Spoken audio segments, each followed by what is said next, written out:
Welcome back to my channel. Sebelum nonton video ini, jangan lupa subscribe, like, dan nyalakan lonceng notifikasinya ya. Cerita dimulai.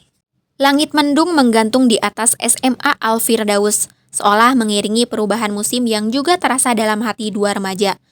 Jayan Ilham Maulana kini bukan lagi cowok tengil yang jadi bahan bisik-bisik. Wajahnya tetap memesona, tapi sorot matanya kini jauh lebih tenang.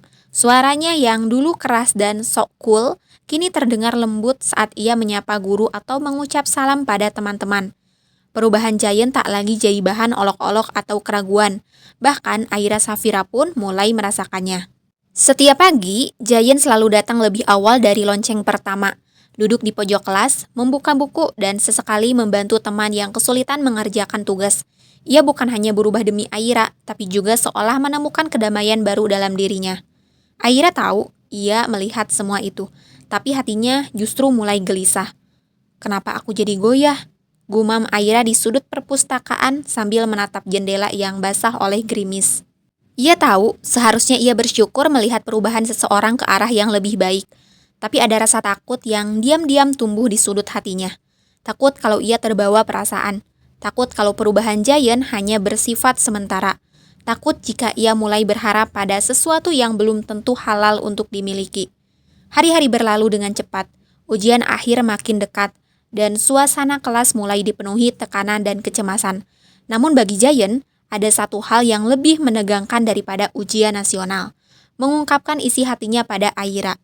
Hari itu, setelah pelajaran terakhir selesai, Jayan menghampiri Aira yang tengah membereskan bukunya. "Ra," panggil Jayan pelan. Aira menoleh. "Ada apa, Jayan?" "Boleh ngobrol sebentar." Jayan menggaruk tengkuknya. Gugup, ini bukan Jayan yang biasanya. Mereka akhirnya duduk di bangku taman belakang sekolah, tempat yang sama saat pertama kali Jayan meminta maaf. Tapi kali ini, suasananya jauh lebih berat. "Aku tahu, ini mungkin terdengar konyol," kata Jayan membuka percakapan. "Tapi aku harus jujur. Aku suka kamu, Ra. Bahkan mungkin lebih dari sekedar suka." Aira menunduk, nafasnya terasa berat. Ia sudah menduga ini akan datang. Tapi tetap saja, ketika kalimat itu diucapkan, jantungnya berdegup kencang. Jayan melanjutkan, "Aku nggak tahu sejak kapan perasaan ini tumbuh. Mungkin sejak kamu bilang kalau cinta itu bukan sekedar rasa, tapi arah. Aku merasa hidupku mulai punya arah sejak kamu hadir." Aira terdiam lama, lalu perlahan ia membuka suara. "Jayan," ucapnya lembut, "aku bersyukur kamu sudah berubah.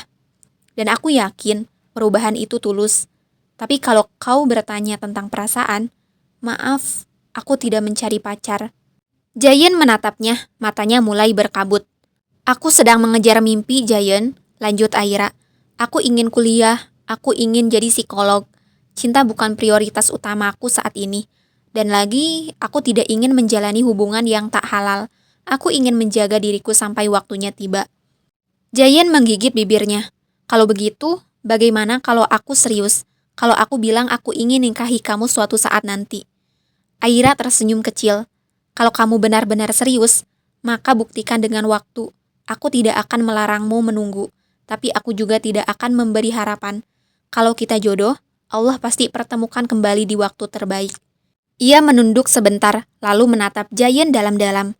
"Dan kalau nanti di perjalanan kamu bertemu perempuan yang lebih baik dari aku, yang lebih dekat dengan duniamu, jangan ragu, pilihlah, karena cinta sejati bukan tentang siapa yang pertama hadir, tapi siapa yang dipilih oleh takdir."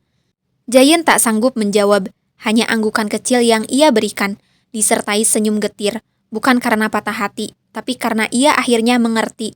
Mencintai dalam diam, kadang lebih mulia daripada memiliki dengan cara yang salah.